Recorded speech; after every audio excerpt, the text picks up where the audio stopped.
Bismillah wa bihamdih. Assalamualaikum warahmatullahi wabarakatuh. Adik-adik mahasiswa semester 5 yang saya banggakan, pada kesempatan yang baik ini saya akan mencoba mengulas tentang RPS atau Rencana Pembelajaran Semester Mata Kuliah Inovasi Pembelajaran Fisika. Sebenarnya mata kuliah ini pada awalnya dirancang untuk adik-adik mahasiswa yang semester 7 begitu ya. Tapi seiring berjalannya waktu dan untuk mempercepat apa istilahnya selesainya studi, jadi mata kuliah ini bisa Anda ambil pada semester 5. Dan mata kuliah ini termasuk mata kuliah pilihan, walaupun pilihan, tapi ini sangat penting karena apa? Karena di visi misi Prodi Teknik Fisika ada kata inovasi pembelajaran di situ. Sehingga kita berupaya bagaimana adik-adik setelah melewati perkuliahan ini bisa memiliki kecakapan atau keterampilan atau bekal begitu ya dalam adik-adik mahasiswa melakukan suatu inovasi pembelajaran fisika. Dan tentunya tidak hanya berkutat pada RPS ini gitu ya. Kalau bisa Anda bisa kembangkan lebih jauh bagaimana Anda membuat suatu perangkat pembelajaran yang baik dan memiliki nilai jual yang tinggi gitu ya.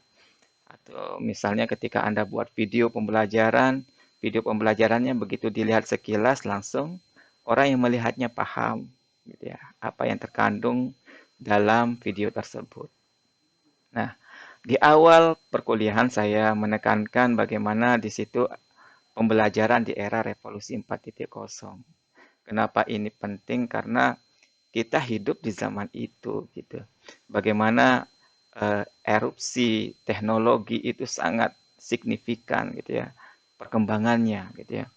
Jadi kalau kita lihat sekarang di zaman ini berbagai macam informasi kita bisa peroleh hanya dengan mengklik atau mengetik kata kunci, semua yang kita inginkan langsung akan bisa kita dapatkan pada saat itu begitu. Sebenarnya kalau masalah pengetahuan, wawasan, sebenarnya di zaman ini sangat kita dimudahkan. Tinggal kita sendiri sekarang bagaimana kita mau atau tidak gitu ya untuk meningkatkan capability kita, kompetensi kita gitu ya. Jadi manfaatkan gadget kita atau HP kita pada hal-hal yang bermanfaat. Jangan sampai kita terjebak dengan teknologi yang ada sehingga kita lalai gitu ya. Kita memanfaatkan tidak pada mestinya gitu ya. Nah, di sini pada pertemuan berikutnya saya mencoba di situ bagaimana adik-adik bisa melakukan eh, atau memahami terkait dengan pembelajaran online. Dulu masih di awal-awal ya kita menggunakan Google Classroom gitu ya atau menggunakan grup WhatsApp. Tapi seiring waktu berjalan banyak sekali sekarang beberapa aplikasi-aplikasi yang bisa kita pakai untuk pembelajaran online. Salah satunya LMS dan sebagainya gitu ya. Tapi di awal dulu ketika saya mengajarkan inovasi pembelajaran, Google Classroom sangat apa istilahnya? Sangat asing didengar. Tapi seiring waktu berjalan, terutama ketika masa pandemi COVID-19, ini sudah sangat biasa kita pakai gitu ya. Nah, kemudian nanti saya juga minta adik-adik mahasiswa bisa melakukan atau membuat video pembelajaran gitu ya. Nah, ada beberapa aplikasi yang bisa dipakai ya. Salah satunya Video Scribe. Ada juga Windows Movie Maker. Jadi Windows Movie Maker ini bisa digunakan ketika kita mau menggabung gambar-gambar atau foto-foto menjadi video atau beberapa potongan video menjadi video yang utuh dan sebagainya gitu ya. Di samping itu saya juga berharap adik-adik bisa membuat blog ya, blog pembelajaran atau website dan sebagainya. Tapi kita pakai aplikasi yang gratis saja, blogspot.com atau bisa juga kita pakai Google Site ya. Nanti di situ juga ada fitur untuk membuat blog. Kemudian di samping itu Anda juga nanti diminta bisa membuat poster atau leaflet banner gitu ya, pembelajaran dan sebagainya. Karena ini penting gitu ya. Karena di zaman era digitalisasi ini sangat penting. Jadi banner atau poster yang kita buat bisa kita tayangkan di blog kita atau website yang kita sudah buat atau bisa kita juga print gitu deh dan sebagainya. Tapi zaman digitalisasi tentunya cukup ditaruh di blog saja sudah cukup gitu ya. Kemudian instrumen tes tidak lagi berupa kertas lembaran tapi berbasis komputer. Ini coba nanti kita akan pelajari lebih detail seperti apa proses pembuatannya dan secara aplikasi sebenarnya yang berbasis komputer, berbasis web sudah sering kita kita apa ya susun. Misalnya kita pakai Google Form, kita ubah menjadi kuis dan sebagainya juga bisa gitu ya. Kemudian nanti juga kita akan mengulas bagaimana menganalisis instrumen. Misalnya kita melakukan penelitian gitu ya, kita ingin melihat instrumen kita itu valid nggak atau reliable nggak gitu ya. Bisa kita menggunakan beberapa software yang ada gitu ya.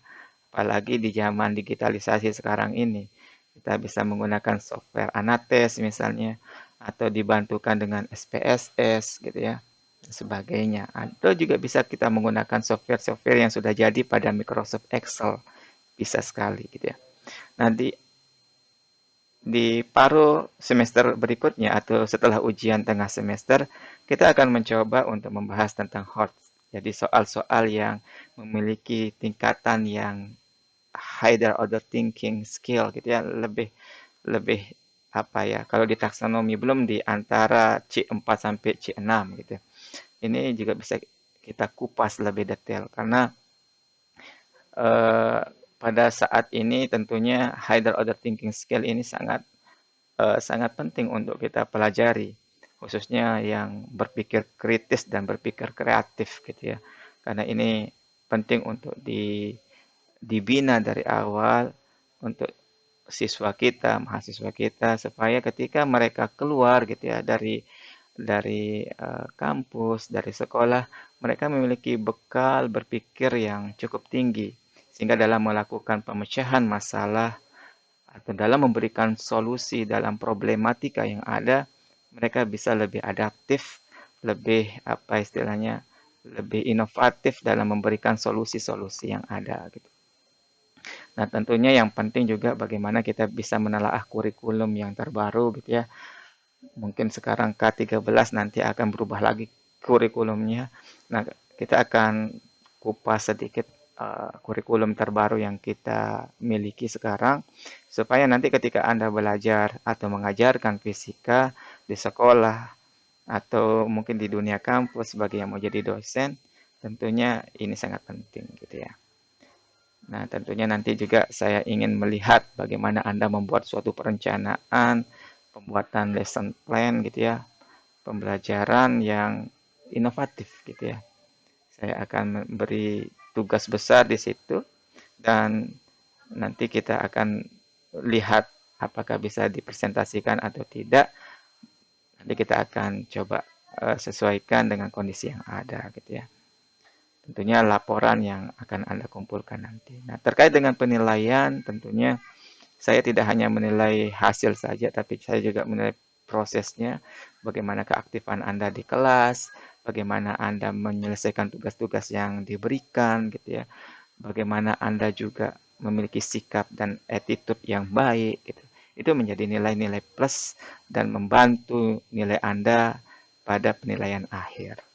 Oke, saya kira cukup untuk kesempatan kali ini.